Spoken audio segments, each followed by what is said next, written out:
Kendati demikian, Hermawi menegaskan partainya tetap menyarankan Anies memilih sendiri calon wakilnya, sehingga masih ada kemungkinan cawapres Anies merupakan sosok di luar nama-nama tersebut. Kalau level pimpinan tertinggi sepertinya lebih ke arah isu-isu kebangsaan dan kenegaraan. Enggak juga ya. Tuh, isu-isu kebangsaan dan kenegaraan itu kamuflasenya saja. Yang paling penting adalah siapa dapat apa dan siapa wakilnya, itu yang barangkali akan menjadi concern sebenarnya. Sekarang kita akan bertanya lagi, apa untungnya Demokrat mendukung Anies kalau AHY tidak jadi wakil presiden? Kan begitu. Kalau PKS kelihatannya masih untung, karena ternyata sobat era sekalian menganggap bahwa kalau PKS mengusulkan Anies, maka PKS akan dipilih lebih banyak dibandingkan partai lain.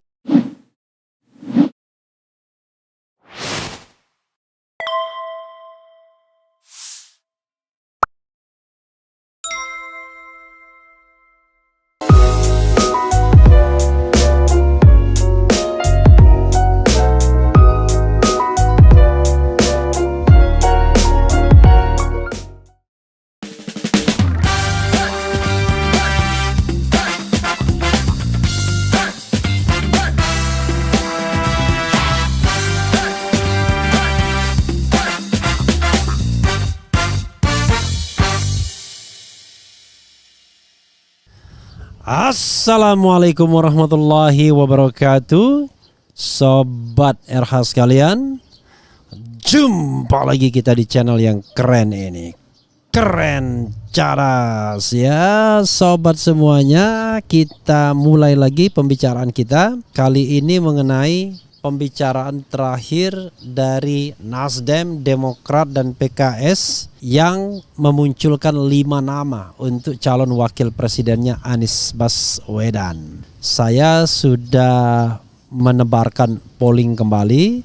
Silakan Anda pilih, sobat era sekalian, mana menurut Anda yang paling cocok, paling memungkinkan untuk menang dari 5 nama yang muncul itu. Tidak ada nama Rizal Ramli dan Gatot Nurmantio pastinya ya. Jadi sobat era sekalian tidak perlu marah ya, tidak perlu curiga saya sedang mengkampanyekan 2 orang itu, karena nama yang disebut adalah 5 nama yang 2 orang itu tidak ada. Silakan dipilih ya, biar kita tahu. Walaupun feeling saya pasti seperti kemarin-kemarin juga, tapi silahkan dipilih.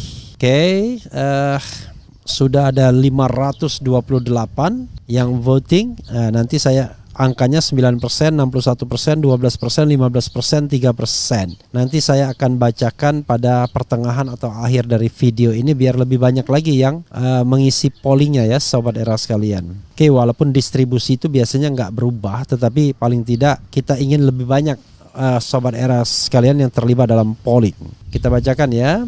Tempo.co, nama kandidat cawapres Anies Baswedan yang muncul di perundingan dari AHY hingga Khofifah. Tempo.co Jakarta, Partai Nasdem, Partai Demokrat, dan Partai Keadilan Sejahtera tengah sibuk mematangkan rencana koalisi perubahan sekaligus membahas pendamping calon presiden Anies Baswedan. Wakil Sekretaris Jenderal Partai Nasdem Hermawi Taslim mengatakan ada sejumlah nama yang muncul di meja perundingan, yaitu Agus Harimurti Yudhoyono alias AHY yang diusulkan Partai Demokrat dan Ahmad Heriawan alias Aher yang disodorkan oleh PKS. Selain itu ada nama dari eksternal seperti Gubernur Jawa Timur Khofifah Indar Parawansa, bekas Panglima TNI Andika Perkasa, dan Putri Presiden Gus Dur Yeni Wahid. Jagonya Partai Demokrat AHY, jagonya PKS Aher. Dari internal Nasdem kayaknya nggak ada, tapi kita kan cenderung memilih non-partai. Ada sejumlah nama-nama Khofifah, Andika, Yeni Wahid, kata Hermawi kepada Tempo. Kendati demikian, Hermawi menegaskan partainya tetap menyarankan Anies memilih sendiri calon wakilnya, sehingga masih ada kemungkinan cawapres Anies merupakan sosok di luar nama-nama tersebut. Nah kan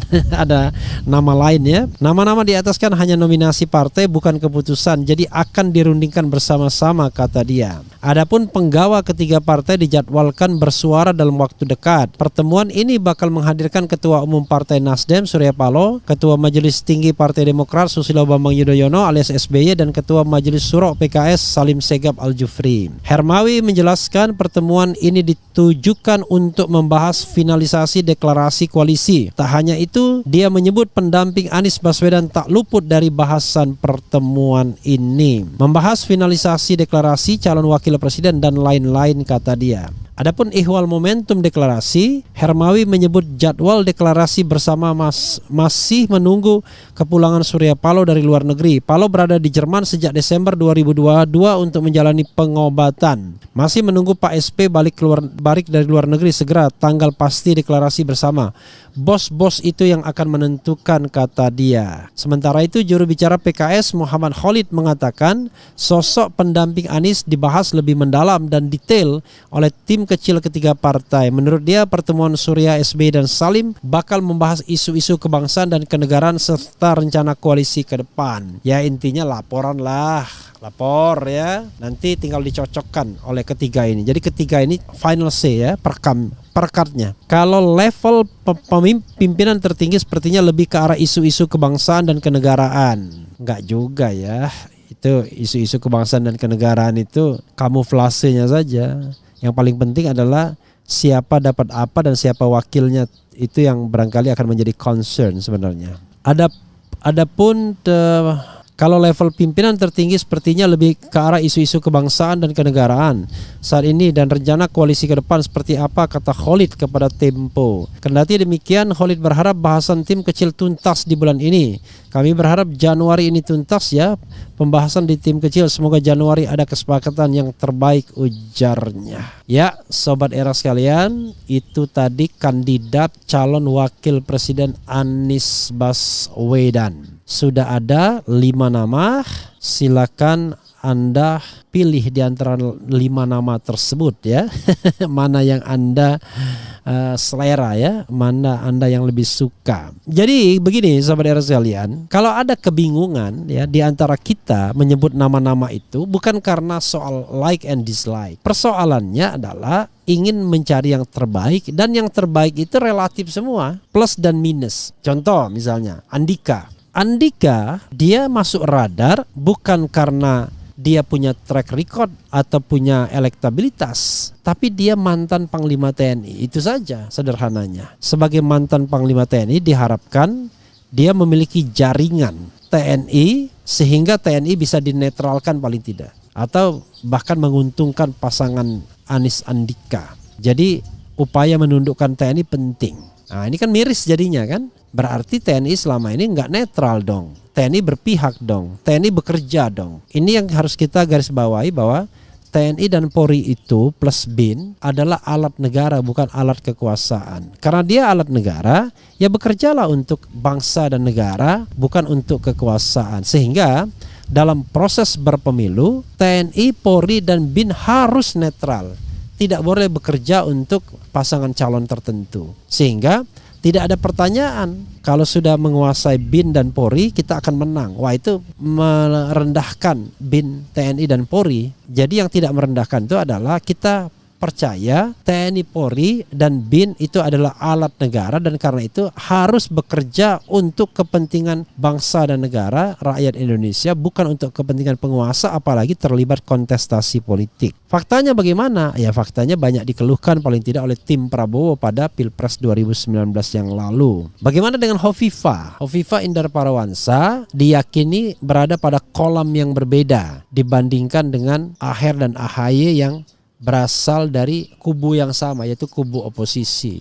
Hovifah itu posisinya adalah in between, tidak beroposisi kepada pemerintahan Presiden Jokowi, tapi tidak juga terlalu ikut dalam gerak langkah pemerintahan Presiden Jokowi. Karena itu Hovifah masih dianggap orang yang bisa ditarik ke kubu Anies. Hanya persoalannya adalah kalau kita lihat elektabilitas di survei tidak meningkat. Hanya karena dia adalah dari NU Jawa Timur, diharapkan bahwa dia akan mendongkrak elektabilitas suara Anies Baswedan di Jawa Timur.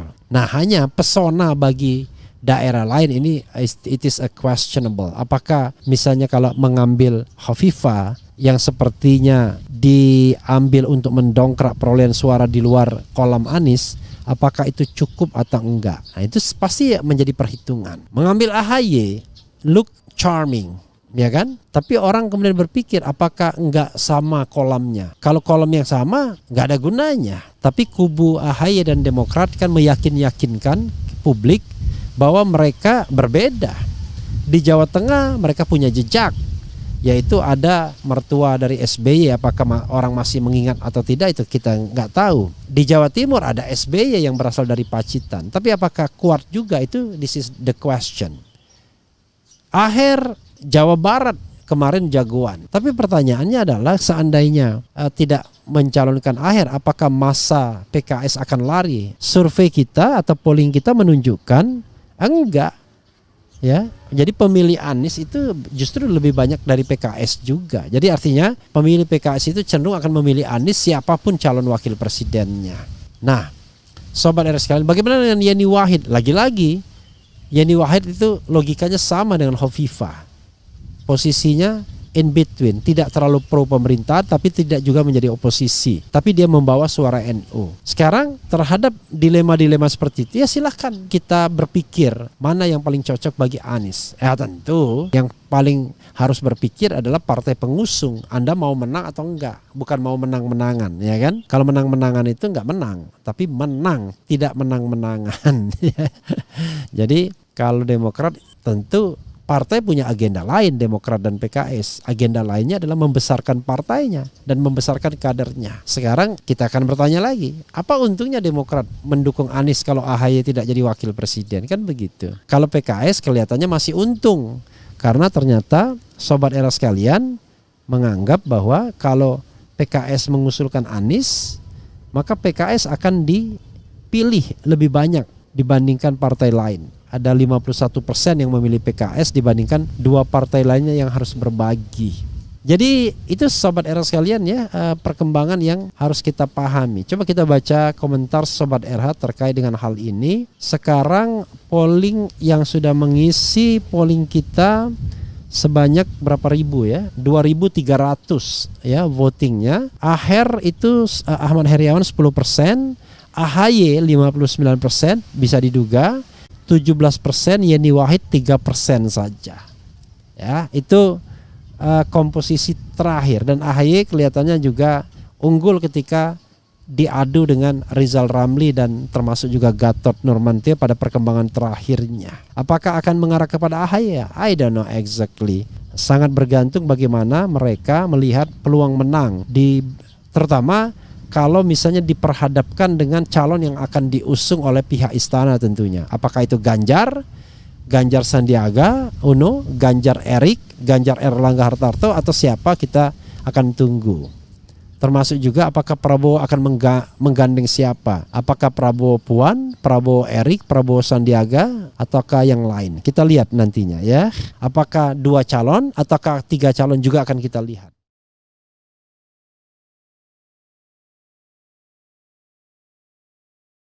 Assalamualaikum warahmatullahi wabarakatuh. Sobat RH sekalian, jumpa lagi kita di channel yang keren ini.